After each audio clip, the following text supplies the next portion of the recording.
Ассаламу алейкум, урматтуу көрүүчүлөр. Кутмандуу кушубак кечиңиздер менен. Машина сатылат. Toyota Estima, жылы 2003, объем 3, газ, бензин, 4 ВД. Арткы карданы жок, бирок ректору бар.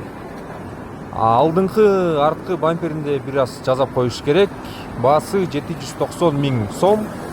Машина Кыргызстанда. Вариант бар, Москвадагы таксиге иштей турган машинага алмаштырсак болот. Мен доплата кылып, же силер доплата кылып обмен кылсак болот. Машина Кыргызстанда. Мен WhatsApp номериме чалсаңар болот. Номер видеонун описаниясында. Көргүлө машинаны. WhatsApp'тан жазгыла, чалгыла, сүйлөшөбүз, урматтуу достор. Видеого лайк басып коюңуздар, комментарий калтырып коюңуздар, бул видео менен группаларга бөлүшүп коюңуздар. Көргөнүңүздөргө чоң рахмат. Эмки видеолордон көрүшкөнчө, ассаламу алейкум.